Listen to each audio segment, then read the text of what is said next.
سلام مسنون، آپ کے اپنے یوٹیوب چینل اردو جہاں ہم وہاں پر آپ کا استقبال ہے۔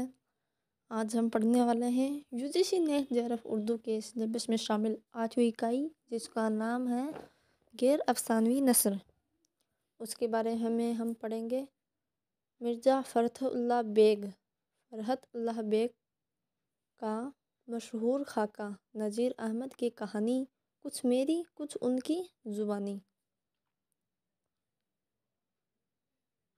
تو پہلے دیکھیے فرحت اللہ بیگ، ان کی پیدائش 1883 میں ہوئی تھی اور وفات 1947 میں، جب بھارت آزاد ہوا تھا۔ تو یاد رہ جائے گا، جب بھارت آزاد ہوا تب ان کی وفات ہوئی تھی اور 1883 عیسوی میں ان کی پیدائش ہوئی تھی۔ جو یہ خاکہ ہے نذیر احمد کی کہانی کچھ میری کچھ ان کی زبانی، یہ 1927 عیسوی میں شائع ہوا۔ کل ہم نے پڑھا تھا نام دیو مالی، مولوی عبدالحق کا جو خاکہ تھا وہ 1937 عیسوی میں شائع ہوا تھا اور یہ ہے 1927 عیسوی میں۔ فرحت اللہ بیگ نے مولوی عبدالحق کے اصرار سے، کس کے اصرار سے؟ مولوی عبدالحق کے اصرار سے 1927 عیسوی میں اپنے استاد نذیر احمد کا ایک مزاحیہ خاکہ لکھا۔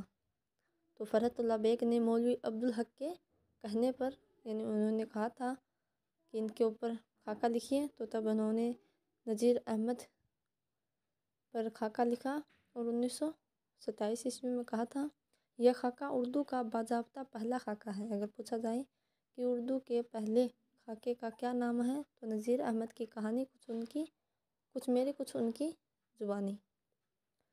یہ خاکہ پہلی بار انجمن پنجاب ترقی اردو کے رسالہ اردو میں شائع ہوا۔ تو یاد رکھیں، سب سے پہلے یہ ہے انجمن پنجاب ترقی اردو کے رسالہ اردو نام تھا جس کا، اس میں شائع ہوا۔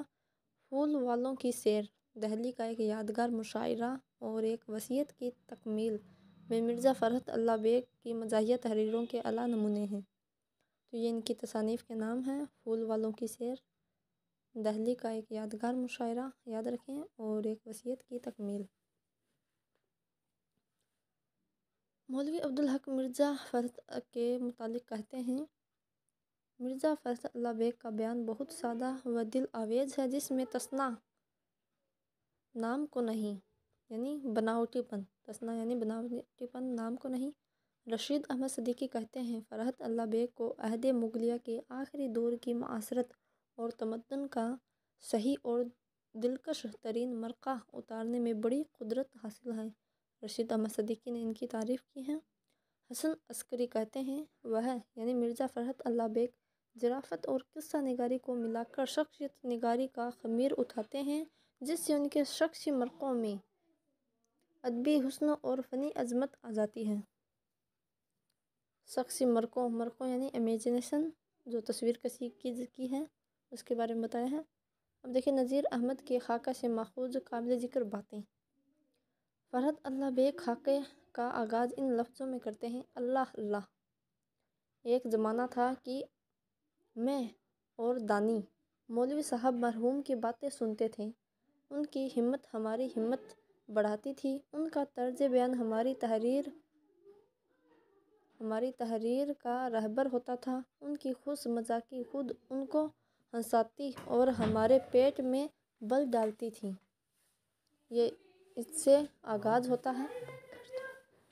مرزا فرحت اور مولوی دانی ہندو کالج میں کلاس میٹ تھے، یاد رکھیں، مرزا فرحت اور مولوی دانی ہندو کالج میں کلاس میٹ تھے۔ ان کے عربی کے استاد مولوی جمیل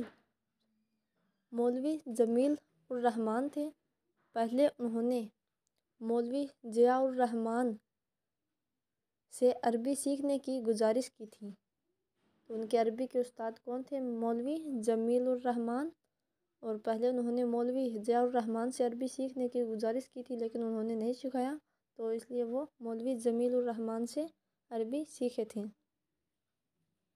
مرزا فرحت کی ملاقات مولوی نذیر احمد سے ان کے کلاس میٹ مولوی عبدالرحمن کی بدولت ہوئی تھی۔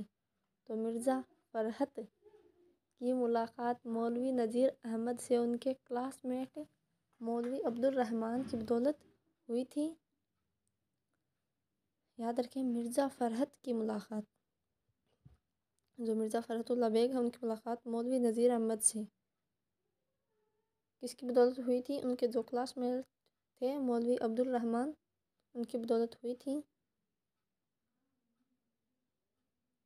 جو پہلے سے ہی نذیر احمد کے شاگرد تھے اور پورے دہلی کے سب سے قابل وکیل مانے جاتے تھے۔ مرزا فرحت نے نذیر احمد کی آنکھوں کو مسکراتی ہوئی آنکھیں لکھا ہے، یاد رکھیں، مرزا فرحت نے نذیر احمد کی آنکھوں کو مسکراتی ہوئی آنکھیں کہا ہے۔ ان کی ناک کے بارے میں لکھتے ہیں، ایسی ناک کو گنواروں کی اصطلاح میں گاجر اور دلی والوں کی بول چال میں پھلکی کہا جاتا ہے۔ داڑھی کے بارے میں لکھتے ہیں، داڑھی کم تھی، ایک ایک بال بآسانی گنا جا سکتا تھا۔ داڑھی کی وجہ قدرت نے خود فرینچ فیس بنا دی تھی۔ مولوی نذیر احمد کی پابندی اوقات کے بارے میں لکھتے ہیں، روزانہ 6 بجے صبح ٹاؤن ہال کی لائبریری میں 3 اشخاص کو دیکھ کر گھنٹہ بجایا جاتا تھا۔ یہ 3 لوگ منشی ذکاء اللہ، یاد رکھیں، منشی ذکاء اللہ، رائے بہادر پیارے لال اور مولوی نذیر احمد۔ نذیر احمد کی محنت کے بارے میں لکھتے ہیں، محنت ایسی کرتے تھے کہ کوئی دوسرا کرے تو مر جائے۔ یاد رکھیں، اس کو بہت ہی امپورٹنٹ ہے کہ کس کے بارے میں کہا ہے؟ نذیر احمد کے بارے میں کس نے کہا ہے؟ مرزا فرحت اللہ بیگ نے کہا ہے کہ محنت ایسی کرتے تھے کہ کوئی دوسرا کرے تو مر جائے۔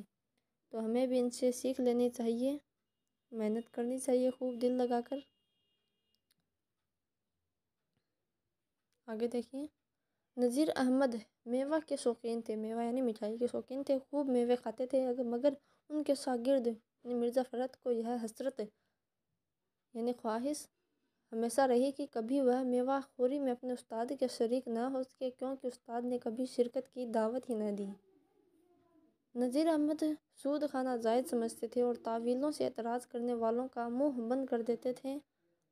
ابا ہند فلا تعجل علینا وانظر نا خنجر کا الیقینا، یہ فارسی شعر ہے، اس کا ترجمہ دیکھیے۔ اس شعر کو نذیر احمد نے اپنی زندگی کا آغاز بتایا ہے۔ نذیر احمد کا بچپن نہایت مفلسی میں گزرا۔ بچپن میں وہ گھر گھر رات کی بچی روٹی مانگ کر اپنا پیٹ بھرتے تھے۔ اب بہت ہی دلچسپ بات آنے والی ہے، سنیے۔ عبدالخالق کے بیٹے ڈپٹی عبدالحمید کی بیٹی نذیر احمد کو اس وقت تک روٹی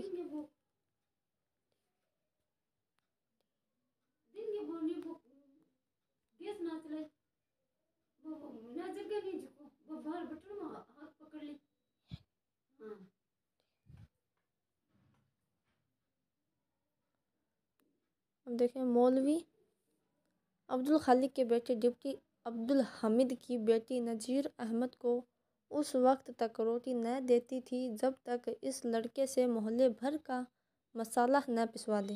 دیکھیے کہ عبدالخالق کے بیٹے ڈپٹی عبدالحمید کی بیٹی نذیر احمد کو اس وقت تک روٹی نہ دیتی تھی جب تک اس لڑکے سے یعنی نذیر احمد سے محلے بھر کا مسالہ نہ پسوا لے، اور اگر بچہ نذیر احمد مسالہ پیسنے میں ذرا بھی کوتاہی کرتا تو وہ لڑکی بٹا سے اس کی انگلیوں پر مارتی۔ اتفاق کی بات ہے کہ بعد میں نذیر احمد کی شادی اسی لڑکی سے ہوئی۔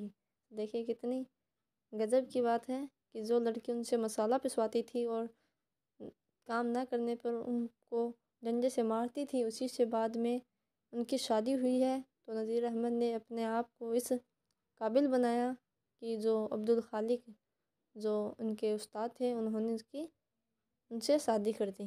تو اس سے اچھی سیکھ ملتی ہے، اچھی سیکھ لینی بھی چاہیے۔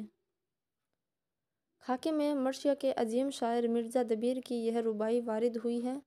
ہم شان نجف نہ عرش انور ٹھہرا، میزان پہ بھاری وہ سکہر ٹھہرا، اس پلے میں تھا نجف اور اس پلے میں عرش، پہنچا وہ فلک پر یہ زمیں پر ٹھہرا۔ نذیر احمد نے اپنی بیوی کی تاریخ وفات دیکھیے، نذیر احمد نے اپنی بیوی کی تاریخ وفات لہا غفر نکالی تھی۔ تو نذیر احمد نے اپنی بیوی کی تاریخ وفات کس نام سے نکالی؟ لہا غفر نکالی تھی۔ اس پر فرحت نے ان سے کہا، سر سید کی تاریخ انتقال غفر لا۔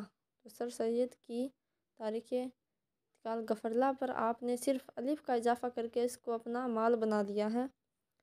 تو سر سید کی تاریخ وفات کس نام سے ہے؟ غفرلا اور لا غفر، یہ نذیر احمد نے اپنی بیوی کی تاریخ وفات نکالی ہے، اور غفرلا یہ سر سید کی تاریخ وفات ہے۔ دہلی کالج میں ایک انگریز فیملی کی نظر کردہ دوربین تھی جس کو تلنگی فوج نے توڑ دیا۔ یہ دوربین کالج کا سرمایہ فخر تھی۔ میری تمام عمر کا اصلی سرمایہ کلام مجید کا ترجمہ ہے۔ کلام مجید کا ترجمہ یہ نذیر احمد نے کہا ہے۔ 1903 عیسوی کے دربار تاج پوشی میں جو انگریزی کتاب لکھی گئی تھی اس کا ترجمہ مولوی نذیر احمد کے سپرد ہوا تھا۔ 1930 عیسوی میں ہی حضرت موہانی نے اردو مولا نام سے رسالہ جاری کیا تھا۔ 1903 کے دربار تاج پوشی میں جو انگریزی کتاب لکھی گئی تھی اس کا ترجمہ مولوی نذیر احمد کے سپرد ہوا تھا۔ نذیر احمد نے بڑھاپے میں قرآن شریف حفظ کیا۔ کتنی بڑھیا بات ہے، اچھی بات ہے کہ نذیر احمد نے بڑھاپے میں قرآن شریف حفظ کیا۔ نذیر احمد کے بیٹے بشیر میاں سے انگریز افسر کو ان کے ناول مراتل عروس اور کتاب چند پند کی خبر لگی تھی۔ دیکھیے ان کے بیٹے سے ہی، نذیر احمد کے بیٹے بشیر میاں، انہوں نے ہی یہ خبر انگریزوں کو دی تھی ناول مراتل عروس اور کتاب چند پند کی۔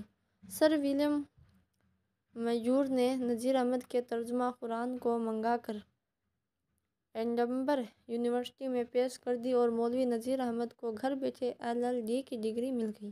تو سر ولیم میور نے نذیر احمد کے ترجمہ قرآن کو منگا کر ایڈنبرگ یونیورسٹی میں پیش کر دی اور نذیر احمد کو گھر بیٹھے LL.D کی ڈگری حاصل ہو گئی۔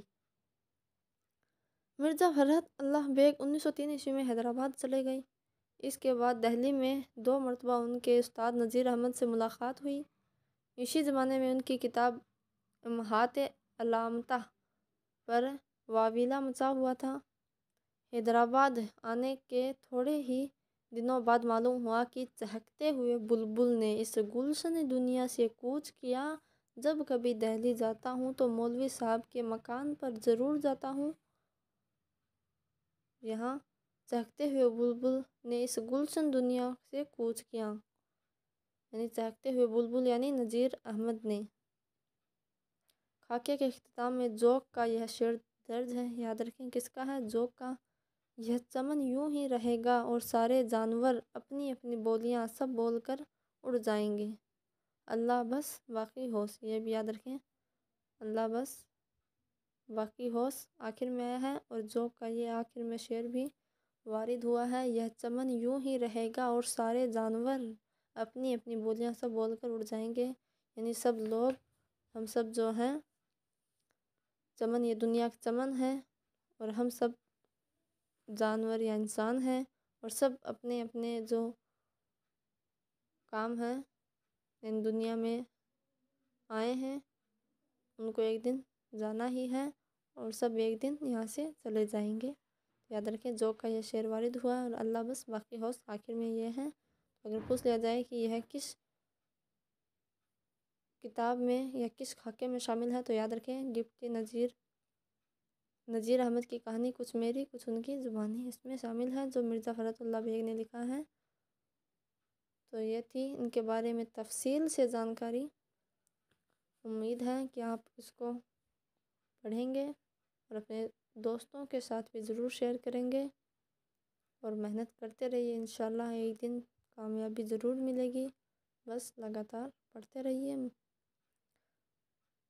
کہتے ہیں وہ شعر ہے نا کہ منزل کی جستجو ہے تو کر جہد مسلسل، منزل کی جستجو ہے تو کر جہد مسلسل، یوں مفت میں چاند ستارے نہیں ملتے۔